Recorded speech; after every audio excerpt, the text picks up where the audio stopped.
This is the ExtraTime.com League of Ireland Voice Notes podcast. I'm Oisin Langan, and what you're hearing in the background is the joy of the Shamrock Rovers fans because they've beaten Bohemians 2-0 in the derby. Goals from Clark and Gaffney getting the job done. It means they're now just 1 point behind Bohs at the top.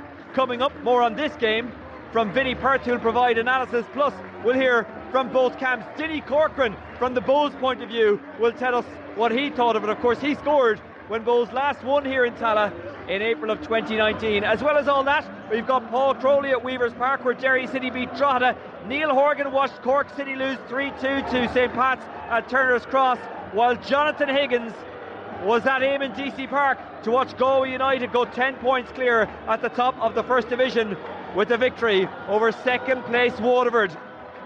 Well, things are a little quieter now here in Tallaght Stadium. Shamrock Rovers fans still here, still smiling, still second, but 1 point behind Bohemians after this big win. Vinnie Perth, formerly of Shamrock Rovers, what did you make of it? Yeah, it was a good game, but it lacked a little bit of quality at both ends, I would say. It was a game of fine margins. They all went Rovers' way, to be fair, and that's what champions do. Disappointed in a couple of things from Bohs' perspective. Referee, them their fine margin, a lot of referee fine decisions went Rovers' way, and I'm sure that's 2 defeats in Dublin derbies, and they've got to do something a little bit different when they come up against Rovers if they're going to be champions. And maybe looking at the impact that James Clark has made off the bench in both of them games, maybe they need to start him. But look, as I said, the game of fine margins, and that's what they are, and they went Rovers' way tonight. We will get to some of those refereeing decisions, but did Shamrock Rovers deserve their victory? I suppose, look, from Rovers' perspective, they will say they did. They obviously scored the 2 goals and they were a big threat in the game, but Bohs probably, had one big chance, Afolabi's chance. He's got to take it. There's a contentious referee decision on the penalty. It probably wasn't, but maybe it should have been a back pass. But yeah, Rovers will say they did. Bohs will probably say they've done enough to get a point here. To be fair to Bohs, they did stifle a lot of Rovers in midfield, and they were quite compact and they had a good shape about them. But ultimately, that's what champions do. They go and win those tight games, and Jonny Kenny really unlucky with the header, but brilliant follow up by Trevor Clark, and the game went Rovers' way from there. Bohs lost their shape a little bit, had a bit of a go in the end, but the goal was really decisive, the first goal.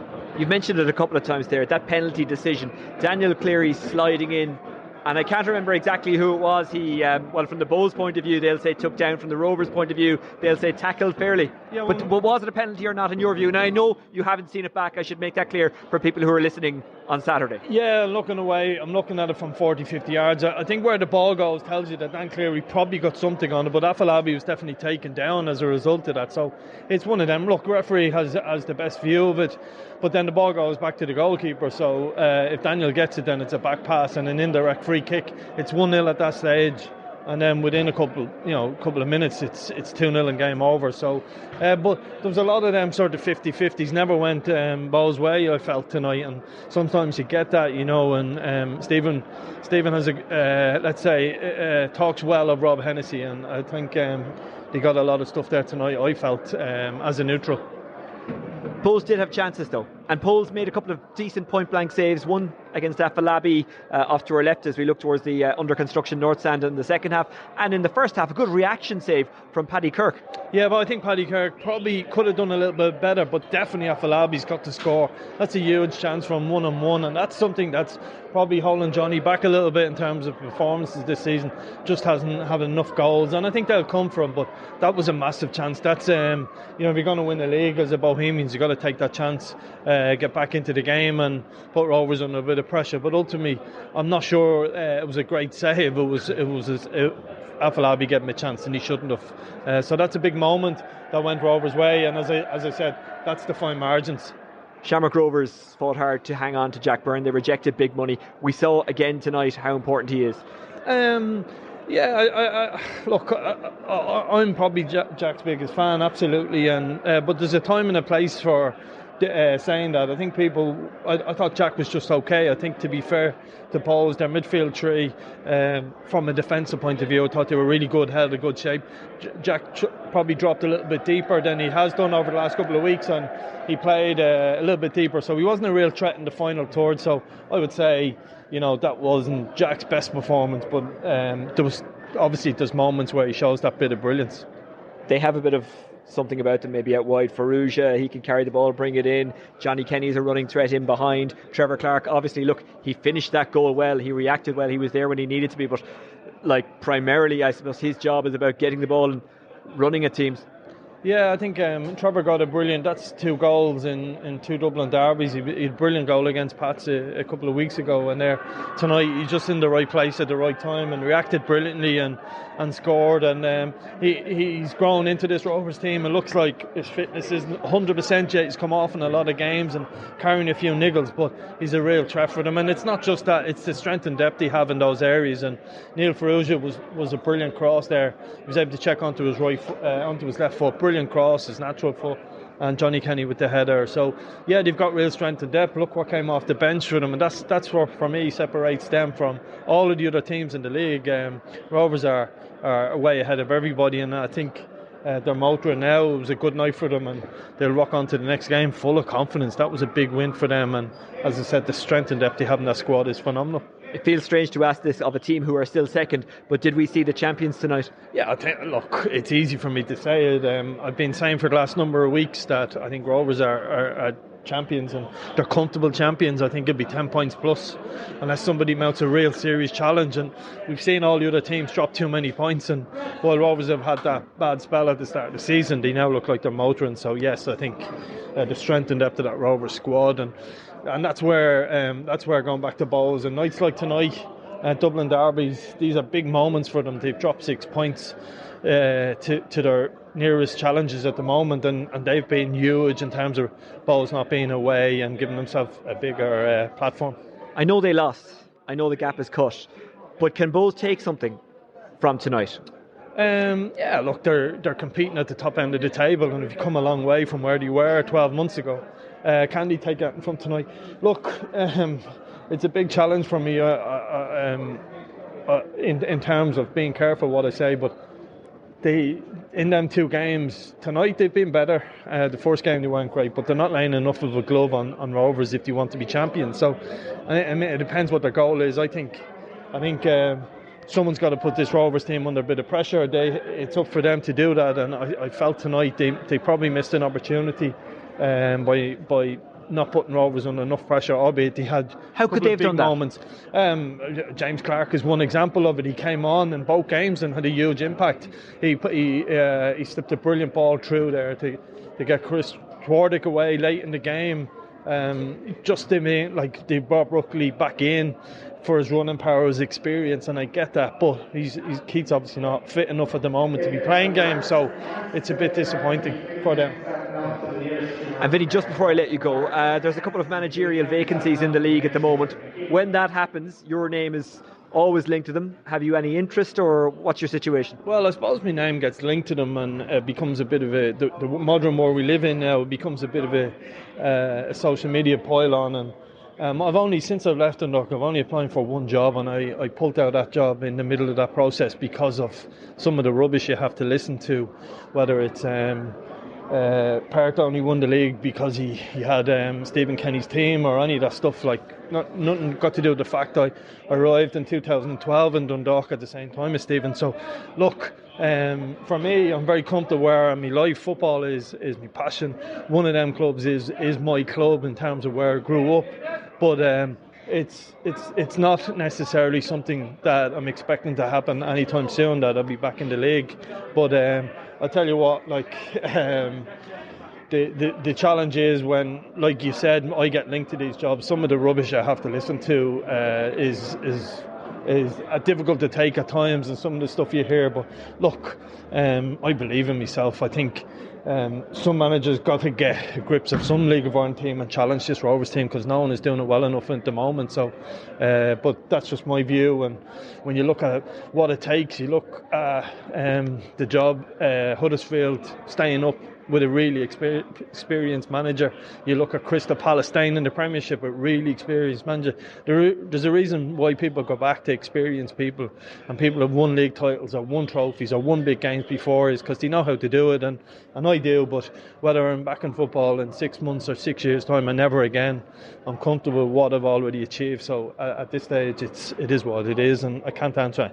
Hopefully, that's a bit of a rant, but that's the best way I can answer that question. Well, look, Vinny, if you stay on this side of the fence, I have to say I'm really enjoying your insights, especially on Off the Ball. I think you're on, is it every Tuesday morning? Yeah, Thursday to morning? be fair to Off the Ball, they've like everybody, but they've shown a real interest in Irish football and League of Ireland football, and they've backed that up with getting someone like me in to come in and speak about it. So long may it continue. But I think that's there's a revolution happening in Irish football and Off the Ball, and so many, yourself and so many other people are part of that. And I think the media coverage and what the spectacle we got tonight, to be fair to the people in Shamrock Rovers, this is a brilliant venue now. The football is good enough on the pitch, and long may it continue. League of Ireland is on a great path at the moment, and I'm really proud to be someone who's associated with it. Well, Vinny, the coverage is being earned by the quality that we're seeing on the pitch every week. 7,864 people in Tallaght Stadium tonight to watch Shamrock Rovers beat Bohemians by 2-0. That's a league record. We will hear from inside both camps very shortly. We'll also go to Weavers Park, where Paul Crowley watched Derry City beat Drogheda 1-0. Neil Horgan will tell us how St. Pat's overcame Cork City 3-2 at Turner's Cross. And we'll be going to Johnathan Higgins at Eamon DC Park, where Galway beat Waterford to pretty much seal their spot in the Premier Division next season. Shelbourne overcame UCD 1-0. We'll talk about that as well. Before we get reaction from here, let's go to Dinny Corcoran, who scored the last time Bohs had a victory at Tallaght Stadium. He watched this game from the comfort of home and afterwards sent us this voice note. It wasn't a great game. Wasn't too much quality on show. The first half was quite tense. Rovers had most of the possession, but Bohs probably had the best chance at a half of Paddy Kirk. Holes made a good save. Other than that, there wasn't much happening in the first half. Second half was a bit more open. Rovers took the lead early in the second half through Trevor Clark, and Bohs huffed and puffed. They had a few chances to get themselves back in the game. I thought they had a Stonewall penalty that wasn't given. Afalabi was fouled, but the ref didn't give it. And then obviously Gaffney got a second to seal the win. Good win for Rovers, puts them within a point of Bohs, but overall I didn't think the game was a great spectacle, but that can be kind of expected in a Dublin derby. They're usually quite tense affairs.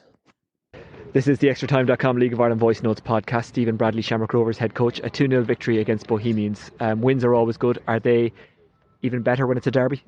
Yeah, look, Dublin derby, Bohs, Rovers, it's always nice when you beat your rivals, and I think we've beaten them quite well tonight. A good performance from Trevor Clark. He took his goal really well. Yeah, he did really well, because at half time he was getting sick and felt dizzy and was going to come off, and we asked him to give us another 10-15 minutes, and he did and scored. And then when it was time to get him out, but he showed real character to stay in there, because he was really struggling at half time. I imagine that would have been the same for any of your players. You just seem to have that kind of work ethic as a group. Yeah, we know everything we do is built on the group mentality, and everyone's together, and everyone's focused. If we have an individual that feels it's not part of that, they're not for us. And we have players sitting on the bench there that feel they should be playing. Rightly so. We have players in the stand that feel they should be playing. But we know from experience that we're going to need everyone at some point in the season, and the players buy into that. They're a really tight group. Obviously nothing ended tonight regardless of what happened, but was there a bit of extra pressure considering how far ahead they would have got had they won? Now the gap is just 1 point. I think it could have opened up to 7. No, I think last June Derry were 9, 10, 11 points ahead of us. The June before that Sligo were 12 ahead of us, and we won both leagues. It was never about, we never spoke about we had to close the gap. It's never about that. We know what it takes to go the course of the season. We know what we got to do, and you just got to stay focused and show up every day, and these players do that. Were you lucky not to give away a penalty? I haven't seen it. I've been asked, genuinely haven't seen it. So it'd be silly to comment on it, really. Okay. This is a good win, and you'll hope to propel yourselves from here, I imagine. I just spoke to Jonny Kenny, by the way. He's been amazing. He's been brilliant. I think we forget Johnny's 19 years of age. He's coming into a team that play and demand so much from centre forwards. It's not about just standing centre and try and score. We demand so much from them, and you can see every week he's getting better, he's getting sharper. And again, he's 19 years of age, and he's performing like that for the best team in the country. This is the ExtraTime.com League of Ireland Voice Notes podcast, and I'm joined by Bohemians manager Declan Devine. A 2-0 defeat here at Tallaght Stadium. Declan, your thoughts on the game? Big decisions have cost us. The first goal's, in my opinion, offside. I've seen it back, and the first header's not, but the second one he's in an offside position. He taps it into the net, and then we have a Stonewall penalty and a sending off that's not given. And I seen it at the time in lifetime, and dismayed how it's not given. That brings us back to one each, and potentially they're down to 10 men. Huge turning point in the game. But look, we were disappointed we didn't take some of the chances that was presented this. I think after an initial 20-minute period of the first half, we played very well. We've caused them a lot of problems. I think we were good in terms of, we have a great chance when John's clean through. We have a chance from Christian Noak's header. We have a chance for Declan McDade coming on at the back post. So look, Paddy Kirk has a great chance. He's done everything right, but the goalkeeper's made a great save. So, it wasn't passive by any stretch. We've came here and give a good account of ourselves, but big decisions that cost us the result. It seems like a silly question because I know you're a winner, but to come here and to play quite positively, to create chances, it's not an entirely negative loss, if that makes sense. You can take something from it, maybe. No, it's a loss, and we have to take that. We have to take that in the chin, but there was big parts of the performance was very pleasing. We were really going for it at 1-0 as well in terms of trying to make positive subs. But then the second goal is an absolute killer, but there's a huge mental aspect of the decisions going against us tonight that's really hard to take as well. I know that people were probably obsessing about the table and the ramifications of this game, and correct me if I'm wrong, but I imagine you're not even looking at that. You're just kind of looking game per game per game. We've never looked at the table where we were 4 clear, 1 clear, 5 clear, 7 clear. It was never ever in our mindset that we were looking at a league table at this time of year. We were very focused on getting better. We've came to home as champions tonight. Have won 3 league titles on the spin. Have been together for 4 or 5 seasons. We're together 20 weeks. And we'll continue to work hard, and we'll continue adding to the squad, and we'll continue to get better because we have a very talented bunch of players here that are working extremely hard on a daily basis. Cheers, Declan. Cheers, thank you. This is the ExtraTime.com League of Ireland Voice Notes podcast, and I'm standing on the side of the pitch in Tallaght Stadium with Jonny Kenny. Johnny, how does it feel to have been part of a Dublin derby win here in Tallaght Stadium? Yeah, special. Obviously, the last time we played in Daly, man, I was down to start and missed through illness, but obviously to get out there tonight was brilliant. Both sets of fans brought the atmosphere tonight, and I hope we brought the performance. We definitely brought the result we wanted, and we just need to go again next week. Is it just different to any other game, the Dublin derby? Yeah, it's probably the best game I've played in. There's just that extra bit of bite, that extra bit of tension. You need to be ready, but look, you need to focus on the game, not the occasion, and I think we've done that. And winning it, is that an even better feeling than winning just a normal game, if I can put it like that? Well, I see, obviously it's a big game, but I think every game's the same. There's 3 points at the maximum in every game you can get, so I think they're all equal enough. You knew tonight what was at stake. If they won, they would have opened up a gap. Still a long way to go, but the fact that you've won, it's now a 1 point gap. Was that something you talked about beforehand, or was that a focus? What was it like from your point of view? No, I don't think we look at the league table. The only time we want to look at the league table is after the last game of the season, and hopefully where we are where we want to be. Obviously, Bows have had a good start, but we've got some wins recently. I think it could be 6 wins in the last 7 or something. We just need to keep going. UCD now next Friday and Pats then the Monday. It's no easy challenge this league. What about yourself? You seem to be really enjoying your football at Shamrock Rovers. Yeah, really enjoying it. Getting back, consistently playing. I think that could be 4 or 5 starts in a row, which I haven't had since I played for Shamrock Rovers, and I think it's only going to benefit me if I can keep going 6, 7, 8 plus in a row. Obviously, I think I'm getting a bit sharper. Probably still chances there that I fancy myself to take, but hopefully they will come. Well, in fairness, you did set up the goal for Trevor Clark. In a couple of weeks' time, would you hope to be putting that one away? Like, what way do you look at that? That, are you kind of thinking, I should have scored? I'm glad we did, but I should have scored. Yeah, I'm probably one of my harshest critics. I think it's nearly 6-7 yards out. I probably should score, but like, scoring goals isn't everything. You play for a team, and if someone else scores it, happy days. Obviously, goals for me is a bonus, but if the team's winning, I don't think. And I put in a shift, I don't really matter. Yeah, and you are putting in a shift. I think the fans appreciate that. Yeah, I'm trying my best every time I'm here, every day in training. I'm going to try my best. And if you're sacking it off or you're not running properly, look, the boys on the bench there that came on tonight in my position. You have Greener didn't come on, and you have like Rory, Graham, such good players. And look, if you're not at it, you know where you're going to be. Sometimes if a player goes to a huge club like Celtic and they don't get into the first team, it can be hard to lift yourself for the next move. And I know you're on loan, but this place seems actually ideal because you have that huge crowd. It feels like you're playing for a big club, I'm sure, in great games. Yeah, it's a massive club. I compare it a bit to Celtic. Celtic are always expected to win, expected to be the best. Teams are going to sit in different against you because you're the best team in the league. But look, every game is different. But yeah, the fans here are brilliant, and I just need to keep improving. And Johnny, finally, you obviously still have great respect for Sligo Rovers. We saw that last week when you didn't celebrate. Yeah, it was a career choice, not a whatever, to join Shamrock Rovers. I still have a lot of time for Sligo Rovers. They mightn't respect me, but I'll respect the club, I'll respect the manager. But look, that was just respect. I thought they came here last Friday and they're absolutely brilliant. I think it's the hardest game I've had personally since I've started playing senior football. They were absolutely brilliant here, and obviously they mightn't like me, but look, I'll always respect them, their players and their management. I think anyone who's sensible understands why you came here. Football fans were not always sensible though. Just before I let you go, Jack Byrne stayed. How big a deal was that, and what's it like for you to play with them? What's he like around the place? What are you learning from him? Oh, Everton. I don't think you need to ask me. Anyone that's going to listen to this will know by watching the game how good Jack Byrne is and what he can do with the ball. He's just brilliant. You can see the set pieces, just everything he does is to the top level, and the cross he puts in is just brilliant, and you can only learn from him. He was obviously a big plus for us when he stayed.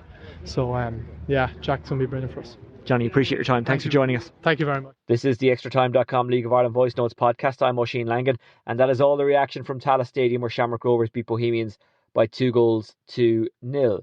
Rovers, of course, beat Derry in Derry on Monday night. Could the Candy Stripes bounce back?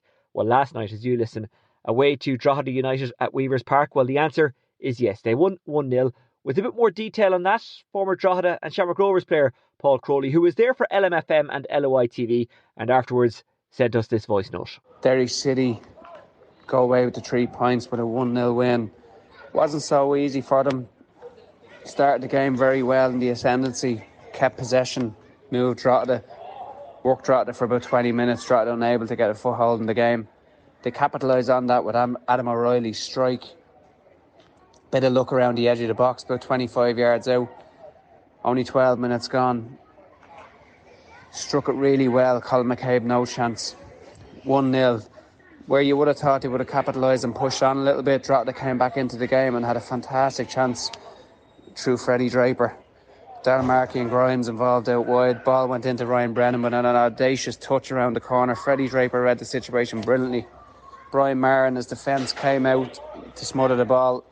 Draper lifted the ball over him and it hit the crossbar and came back out, bounced out. So unlucky, fantastic move.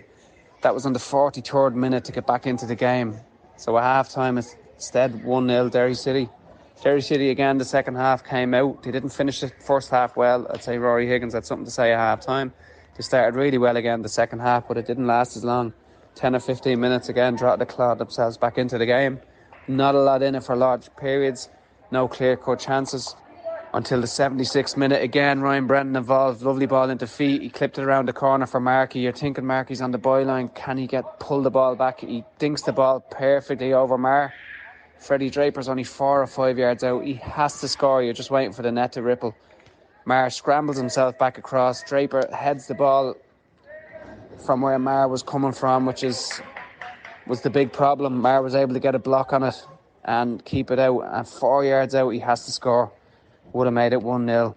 Game kind of, a lot of substitutions then towards the end, kind of faded away a little bit. Drogheda's chance came then again from a corner set piece. Looked like Maher had dropped it, who had been excellent throughout the game. Definitely the man of the match, Brian Maher tonight. Ball scrambling around the box. Draper again gets a touch on it and he's able to scramble it away somehow. Maher, he's just on the ground and he bats the ball away.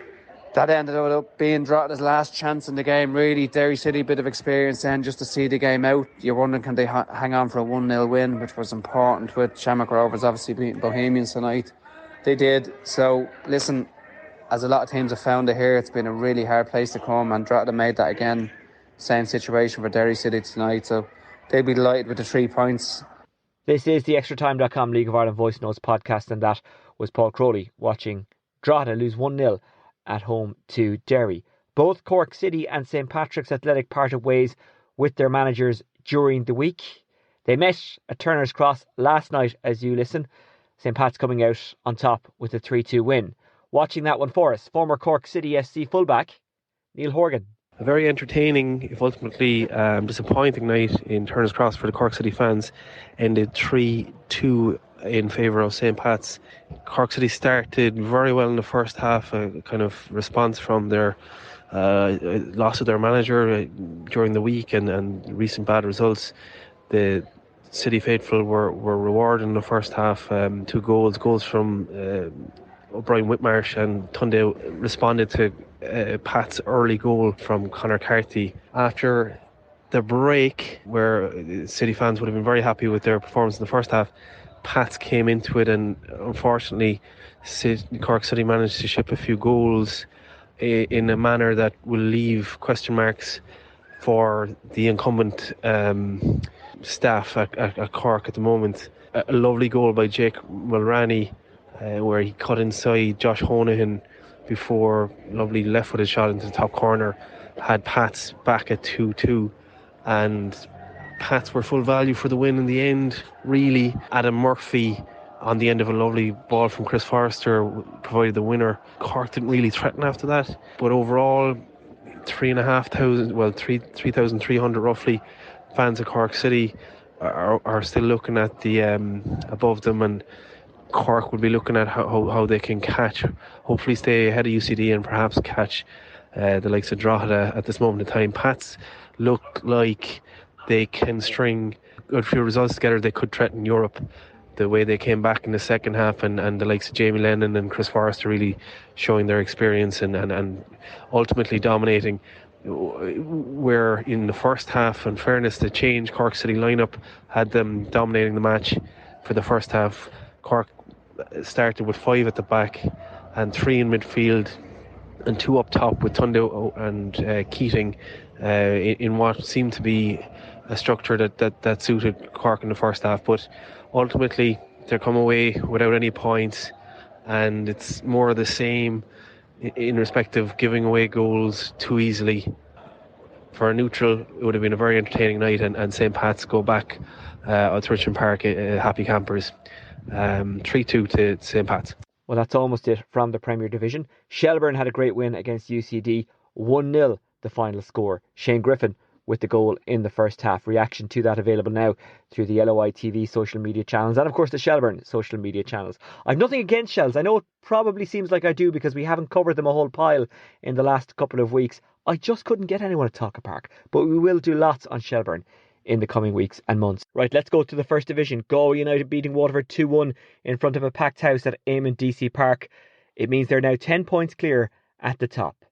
Galway Bay FM's Johnathan Higgins was on commentary for that game, and afterwards he sent us this voice note. Huge game, as we said, and you could feel it from the off, both sides. A little bit cagey, Waterford in particular, very compact. Both sides didn't really want to lose the game. It would have been a huge blow for either side, particularly after both sides having a very wobbly bank holiday Monday where they were both defeated. It was Galway that got the lead, probably slightly deservedly, with Ed McCarthy, who had put in another fine performance. He tucked away on the 35th minute a beautiful side-footed finish in the bottom right-hand corner. Probably the first real bit of quality of note from an attacking sense. And it was a battle. Huge crowd again in Galway, another full house. The stand was rocking, and the Maroon Army roared on their men. Big victory. Got a second goal after half time from the penalty spot. Regan Dolan showed all his experience just to get in his body in the way and drew a Waterford piece of contact.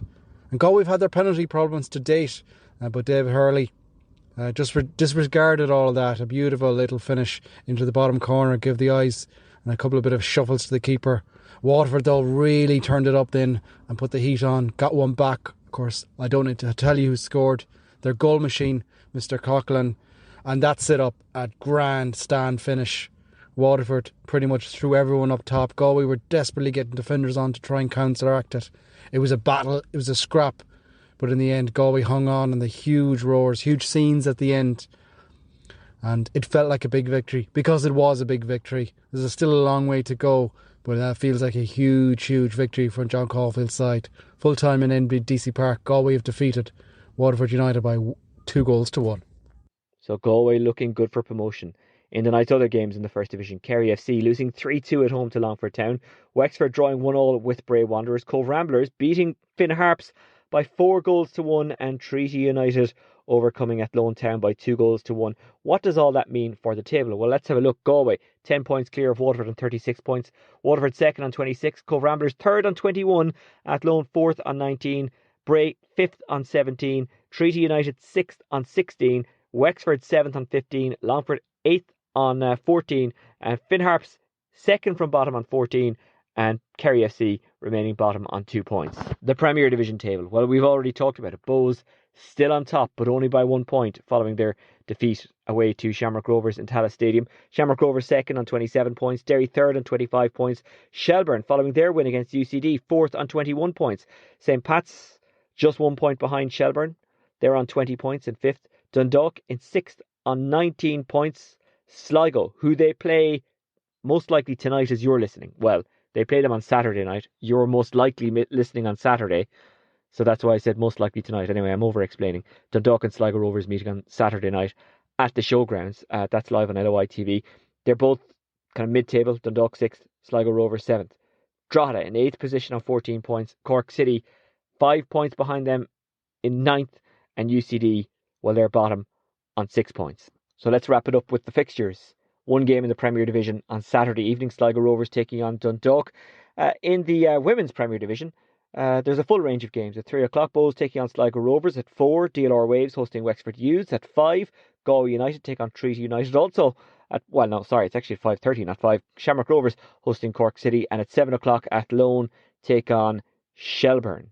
So a full range of games in the Women's Premier Division. In the Leinster Senior Cup, during the week on Monday night, Shelbourne take on Wexford FC. That's a semi-final, as far as I'm aware. If Dave Donnelly was here, he'd tell you straight away. He knows everything about the Leinster Senior Cup. Next Friday night, St. Pat's hosting Drogheda. Dundalk up against Cork City. UCD welcome Shamrock Rovers and Bows play Derry. In the First Division, Galway meet Wexford. Waterford take on Cove Ramblers. Bray play Finn Harps. And Athlone take on Kerry FC. Don't forget, Luke Jordan and the team will be back with a deep dive into what's happening in the League of Ireland with the extratime.com podcast during the week. As always, you can contact us via Twitter at Extra Time News, or you can get me at Oisin Langan. Hope you have a good week. We'll talk to you soon. Take care. Bye-bye.